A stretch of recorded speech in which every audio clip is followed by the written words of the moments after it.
begged him to prepare. And when his warnings went unheard, what was the cost? So we're changing it up here. We'll skip the recap, and if you'd like to see our non-spoiler review, click here. Today we will do a quick spoilerific review, but really, it's about iana.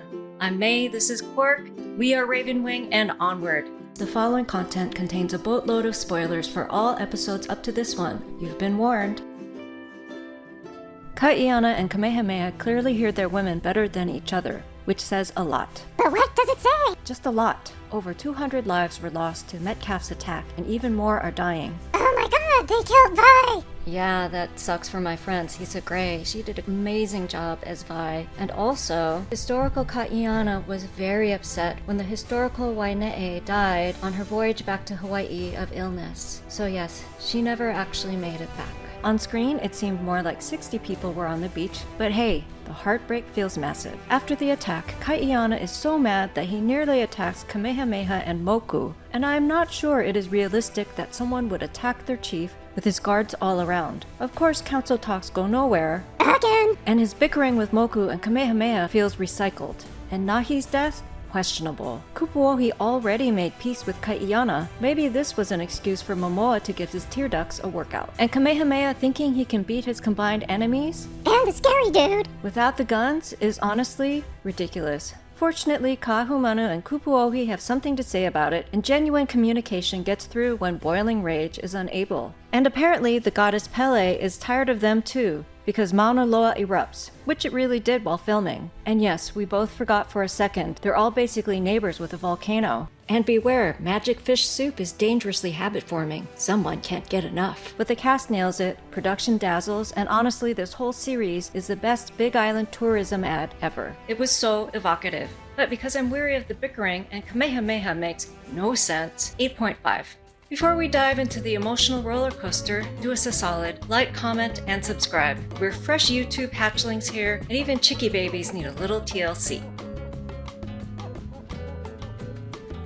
iana begins in exile on Kauai, trying to enjoy a quiet family life. But the antics and questioning of local keikis is a small reminder that life never stays easy. Then a rep arrives, dragging him to Maui for an audience with Chief Kahikili. Promises are made. Kahikili insists he himself is the prophesied one and he's no longer a treacherous backstabber. Oh my god, he's such a stabber! Uh-huh. Of course, during the conquest, Kahikili double-crosses him.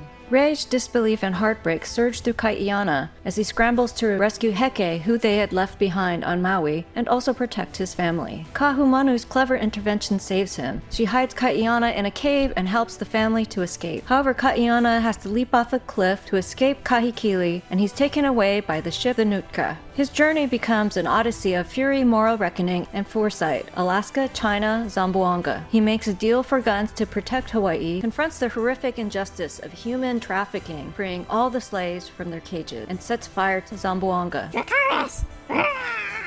No Dracarys in the house, please. Every act reflects his refusal to stand by when the powerless suffer or when his family and home are threatened.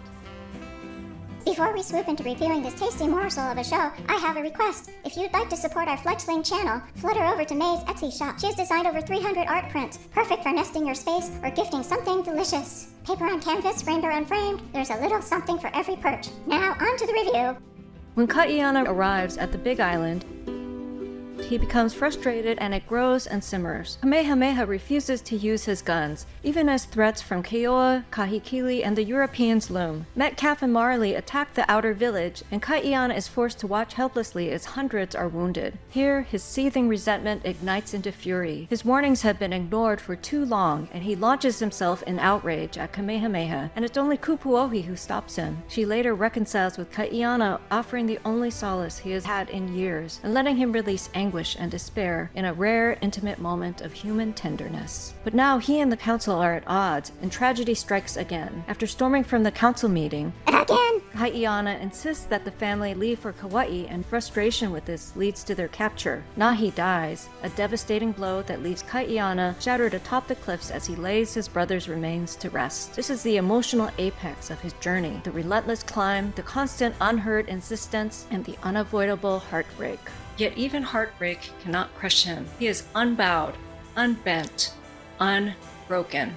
Through Kahumanu and Kupuohi's mediation, Iana and Kamehameha reconcile, and at last, Kamehameha joins with him to use guns to defend the district and, more importantly, his family. Here, relief washes over him, not just because the threat is countered, because his anger, grief, and insistence have finally been validated. The emotional arc resolves, fury tempered by purpose, heartbreak transformed into resolve, and the right to protect his people finally earned. Okay, that was a lot. Yeah, big drama, big payoff. And what a masterclass in the crafting of Iana's emotional arc as it unfolds across a series of episodes. We hope you enjoyed this review and emotional deep dive. So what do you think of the episode? Feel free to talk story. Remember to like and subscribe too. If you'd like to watch my deep dive into episode 7, this link will take you there. And from us to you, Adios, MS. safe travels on this ship of life, and aloha oi.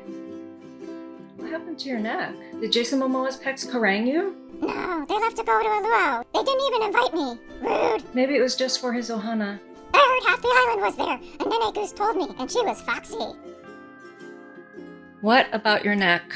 Oh, I was minding my own business, roosting in the sand after a few Mai Tais, when a humongous lump of blubber galumped on me. Monk seal? Beached whale? Feral pig on a rampage on the beach? A massive blob, but I'm unbowed, unbent, unbroken.